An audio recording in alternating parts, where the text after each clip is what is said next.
sehat gitu.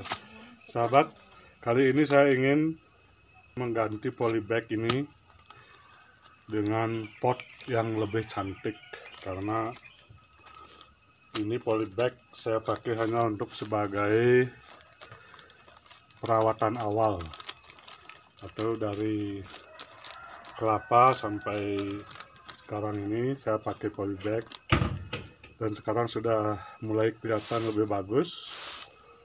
Maka saya ganti dengan pot yang lebih bagus, karena sama seperti ini sudah bisa dipajang, karena daunnya sudah lumayan oke, bentuknya sehat. Sekarang waktunya untuk kita mengganti pot. Jadi saya tidak lakukan pemotongan ataupun sayat mawar, saya hanya melakukan sayat tapis dari kecil. Dia tidak sempat panjang, sudah kita sayat tapis bertahap, jadi tingginya tetap sama seperti ini. Ayo kita ganti pot. Inilah potnya teman-teman. Jadi bonsai kelapanya akan kelihatan lebih bagus dengan pot yang lebih bagus.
Nah, demikian sahabat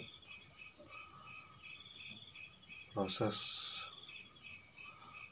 pemindahan bonsai kelapa dari polybag ke dalam pot yang lebih menarik.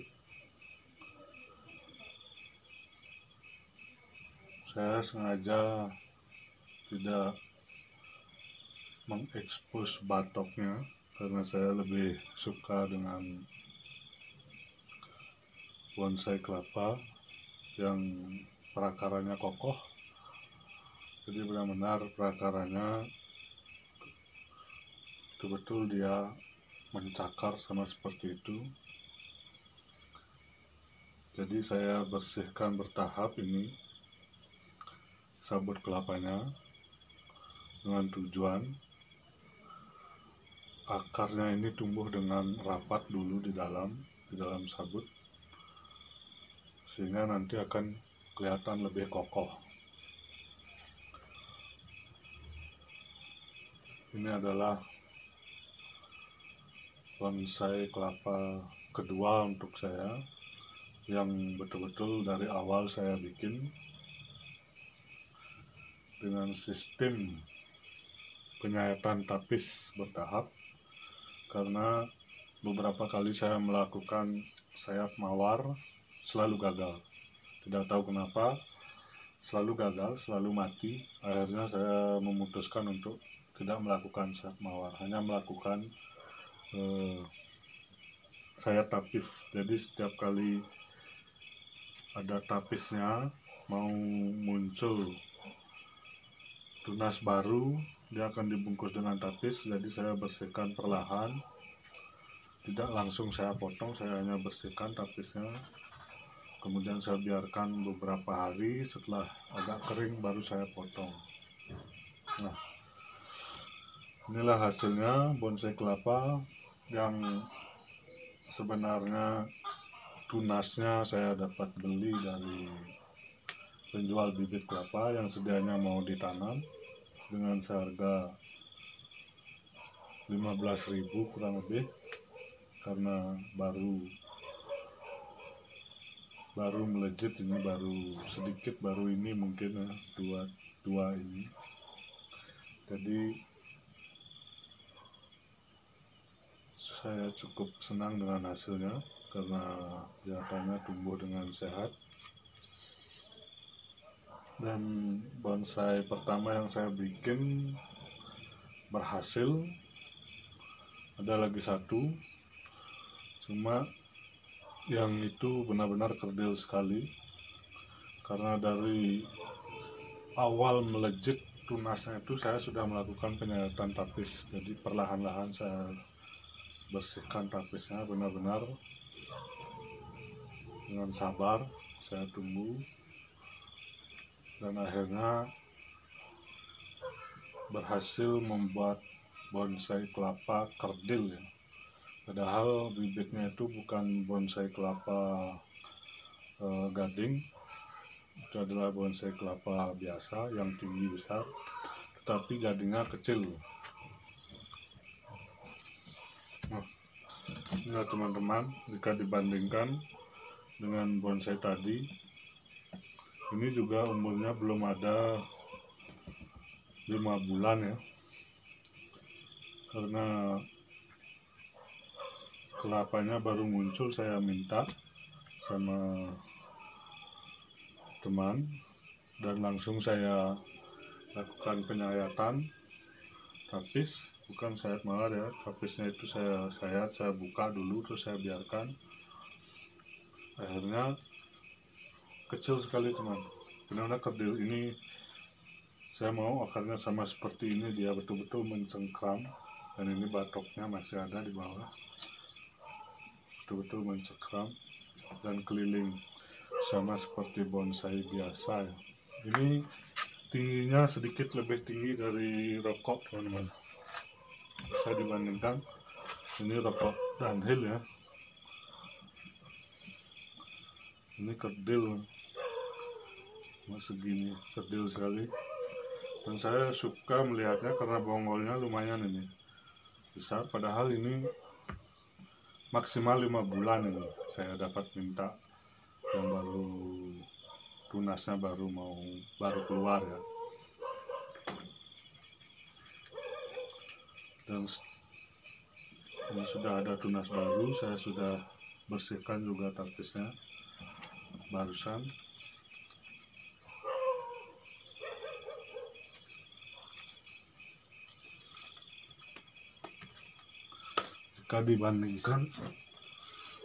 Jika jika dibandingkan ini teman-teman bisa lihat,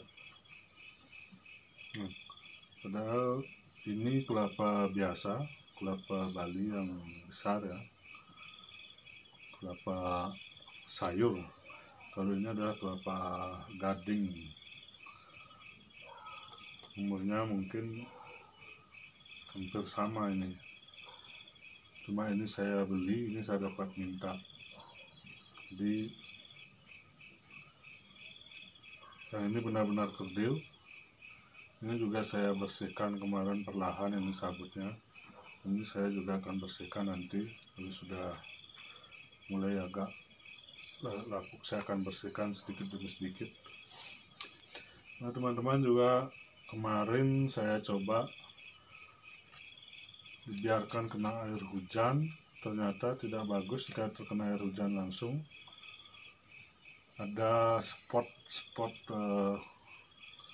coklatnya sama seperti ini.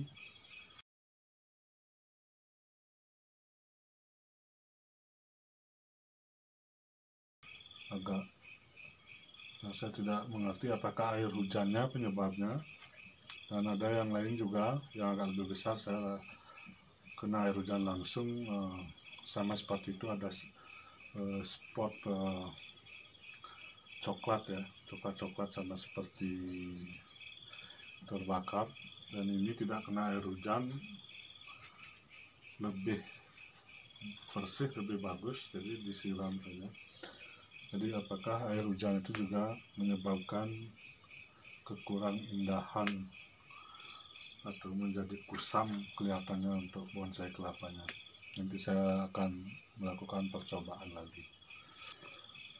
Nah, sahabat pebonsai, baik pemula maupun senior, demikian proses penggantian dan penyayatan tapis bonsai kelapa. Dan saya bukan ahlinya di bidang ini baru percobaan pertama yang berhasil, dan ini percobaan kedua, karena sebelumnya saya coba sayat mawar semuanya gagal. Jadi jika ada kekurangan dari penjelasan saya minta maaf. Dan kalau mau memberikan masukan silakan di komentar, karena saya juga baru belajar tentang bonsai kelapa, tapi saya suka melihat hasilnya, dan saya pikir ini pada akhirnya akan menjadi bagus. Oke teman-teman, demikianlah edisi kali ini, semoga bermanfaat. Sampai jumpa di edisi berikutnya. Jangan lupa like dan subscribe, komen juga, sehingga saya bisa membuat video-video yang berkualitas dan bermanfaat untuk sharing bersama-sama. Sampai jumpa dan selamat beristirahat. Bye-bye.